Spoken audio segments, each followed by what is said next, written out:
Good evening friends. ఈరోజు మార్కెట్లో ఏం జరిగిందో ఒకసారి మనం చూసుకుందాం. ఈరోజు ట్రేడ్స్ ఏమొచ్చినాయి అంటే అవి కూడా ఒకసారి చెక్ చేసుకుందాం. చూడండి, ఫస్ట్ నిఫ్టీ చూస్తే నిఫ్టీలో ఏం జరిగిందంటే మార్కెట్ గ్యాప్ అప్ ఓపెన్ అయింది. ఓపెన్ అయిన దగ్గర నుంచి డైరెక్ట్గా అది ఫస్ట్ హాఫ్లోనే ఫాలింగ్ కనిపించింది. ఆ తర్వాత సైడ్ వేస్ అయిపోయింది. నిఫ్టీ కానీ బ్యాంక్ నిఫ్టీ కానీ రెండు అలాగే జరిగినాయి. ఇక్కడ ఒకసారి మనం చూస్తే చూడండి, నిన్నటి డోజీ క్యాండిల్ పైన అప్పర్ లెవెల్స్ ఉన్నాయి కదా, 24,351, దానికంటే కిందనే ఓపెన్ అయింది. అది ఓపెన్ అయిన తర్వాత అక్కడి నుంచి కిందకి రావడం, నిన్నటి క్లోజింగ్ కంటే కిందనే క్లోజ్ అవ్వడం జరిగింది. ఓకే, సో దీన్ని యాక్చువల్గా చెప్పాలంటే ఇది ఒక రేంజ్ ఫామ్ చేసింది. ఇప్పుడు ఈ రేంజ్ దాటి బయటకు వస్తేనే మనకి ట్రేడ్స్ అనేవి ఉంటాయి అన్నమాట. ఇంట్రాడే ట్రేడింగ్ చేసేటప్పుడు రేంజ్కి బయటకు వెళ్ళి వస్తేనే మనకి ట్రేడ్స్ ఉంటాయి. సో ఇది రేంజ్లోనే ఉండిపోయింది. ఈ రోజు క్యాండిల్ కూడా మనకి రేంజ్లోనే ఉండిపోయింది. కాకపోతే నిన్నటి క్లోజింగ్ కంటే కిందన క్లోజింగ్ ఇచ్చింది. సో ఇది కొంచెం నోటబుల్ అనమాట. రేపు గ్యాప్ అప్ ఓపెన్ అయ్యి పైకి బ్రేక్అవుట్ చేసి ఇక్కడ దాకా రావచ్చు. ఇది ఒక రేంజ్ ఫామ్ చేసింది. లేదా గ్యాప్ డౌన్ ఓపెన్ అయ్యి ఈ గ్యాప్ని ఫిల్ చేయడానికి కింద దాకా కూడా రావచ్చు. రెండిట్లో ఏదైనా జరగచ్చు. So be cautious. ఇంకోటి 15 మినిట్స్ టైం ఫ్రేమ్లో ఒకసారి చూసుకుందాం దీన్ని. చూడండి, గత 2 రోజుల నుంచి ఇదే రేంజ్లో ఫామ్ అవుతుంది మార్కెట్. ఈ రేంజ్ నుంచి బయటికి రావాలంటే మ్యాక్స్ ఈ రేంజ్ దాకా రావడానికి ఈ లోవర్ లెవెల్స్ బ్రేక్ చేస్తే కానీ ఇది కింద దాకా రాదు. అలాగే అప్పర్ లెవెల్స్కి రావాలి అంటే ఈ రేంజ్ని బ్రేక్ అవ్వాలి. సో రేపు ఆర్ టిల్ ఎక్స్పైరీ పెద్దగా మూవ్స్ అయితే ఎక్స్పెక్ట్ చేయలేము.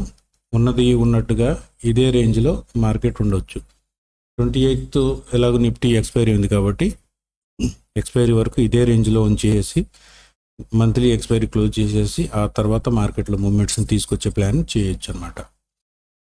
సో రేపు ఒకవేళ ట్రేడ్ చేసే ఉద్దేశం ఉంటే 24,131 కింద మార్కెట్ ఒక 15 మినిట్స్ సస్టైన్ చేస్తే దాని తర్వాత 23,950 వరకు ఒక టార్గెట్ లెవెల్స్ రావచ్చు.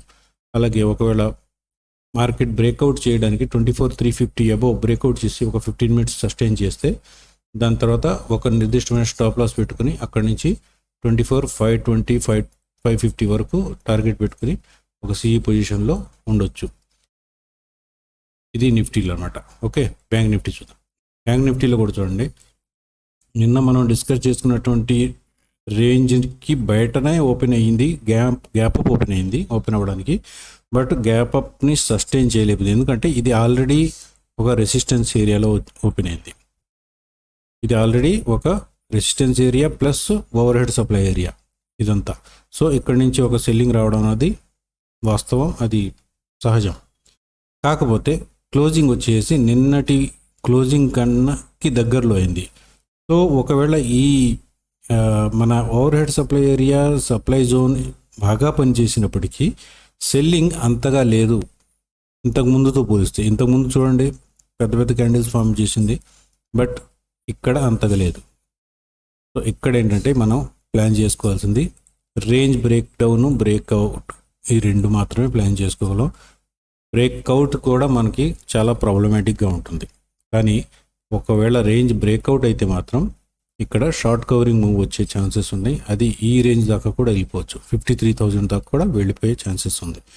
ఎందుకంటే ఇక్కడ అందరూ షార్ట్స్ ప్రిపేర్ చేస్తున్నారు కాబట్టి ఇక్కడ నుంచి ఒక మంచి మూవ్ వచ్చే ఛాన్సెస్ కూడా ఉన్నాయి. షార్ట్ కవరింగ్ రావడం చాలా కష్టం ఇక్కడ ఉన్న పరిస్థితుల్లో. ప్లస్ మంత్లీ ఎక్స్పైరీ రేపు, మంత్లీ ఎక్స్పైరీ రోజు జనరల్గా మార్కెట్ ఎలా ఉంటుందో మీకు తెలుసు. ఈరోజు ఫిన్ నిఫ్టీ ఎక్స్పైరీ చూసే ఉంటారు. మొత్తం ఫస్ట్ హాఫ్లో కొంచెం మూవ్ చూపించారు.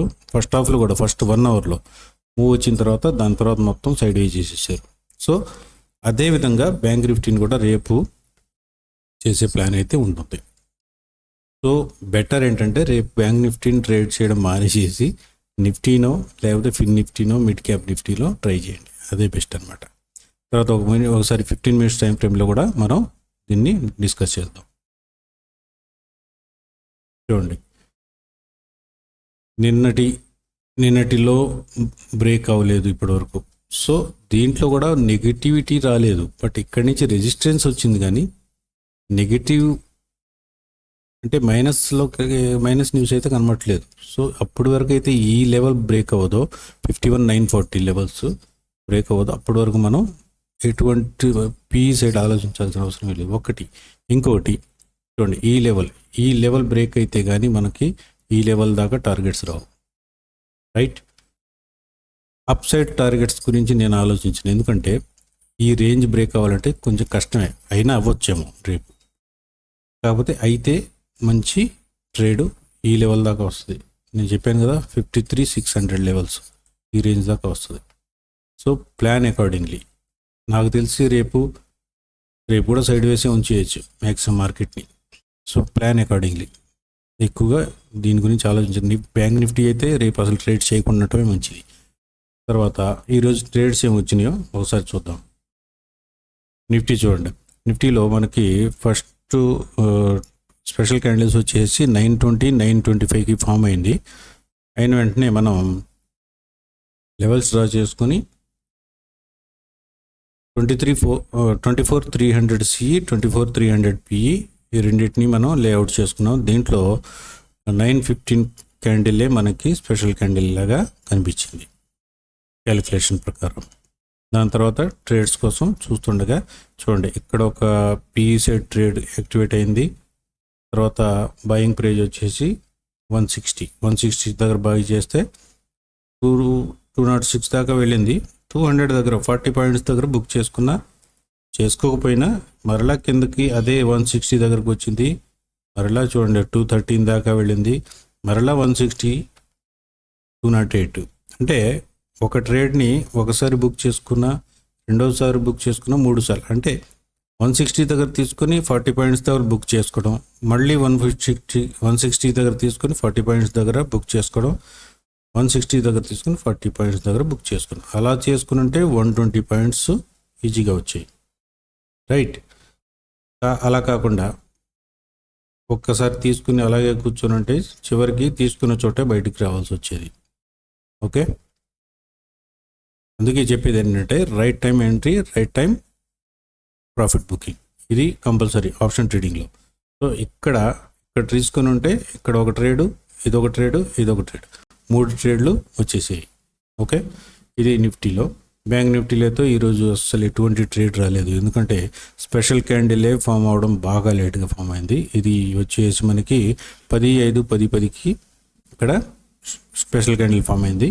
దాని తర్వాత లెవెల్స్ డ్రా చేసుకొని మనం చేస్తే ఇక్కడ మనకి 950కి స్పెషల్ క్యాండిల్ ఫామ్ అవడం.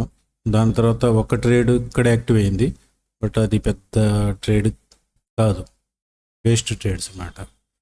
ఆ సిఈ సైడ్ అయితే మనకి ఒక్క ట్రేడ్ కూడా రాలేదు. పిఈ సైడ్ అయితే ఇది ఇక్కడ యాక్టివ్ అయింది, బట్ పెద్ద 30-40 పాయింట్లు ఇక్కడ వస్తాయి. తర్వాత ఇక్కడ ఒకటి యాక్టివ్ అయింది 280, 289 దగ్గర అయితే మ్యాక్సిమం 300, 317, 315 అంతే, అంత మించి రాలేదు. ఆ తర్వాత ఎక్కడైనా ఈ ట్రేడ్ని నేను కన్సిడర్ చేయరు. ఎవరైనా ఇక్కడ తీసుకున్నా కానీ ఇది లాస్లోనే బుక్ చేసి ఉంటారు మ్యాక్సిమం. సో అది ఫ్రెండ్స్, ఈరోజు మనకి మార్కెట్లో పెద్దగా మూమెంట్ అయితే ఏమీ లేదు. ఫస్ట్లో వచ్చిన మూమెంటే వచ్చింది, దాని తర్వాత అయితే ఏమీ లేదు. ఓకే, సో మన స్ట్రాటజీ ప్రకారం ఏంటంటే మనకి ఒక క్యాలిక్యులేషన్ బేస్డ్ స్ట్రాటజీ, దాంట్లో ట్రేడ్ వస్తేనే, సెటప్ వస్తేనే మనం ట్రేడ్ చేస్తాము. మార్నింగ్లో అంత పెద్ద మూవ్ వచ్చింది, దాంట్లో ఎగిరి దూకేయమన్నమాట. ఒక సెటప్ అంతే, మార్నింగ్ సెటప్ ఒకటి, ఇది స్వాపింగ్లో ట్రేడ్ లేట్గా వస్తాయి ఒక్కోసారి ఉదయాన్నే ఫస్ట్ అవర్లోనే వచ్చేస్తాయి. మార్నింగ్ సెటప్కి మాత్రం మనం 9:15 to 9:40 ఈ మధ్యలోనే ఒక ట్రేడ్ అయిపోతుంది. ఓకే, సరే friends, thank you very much.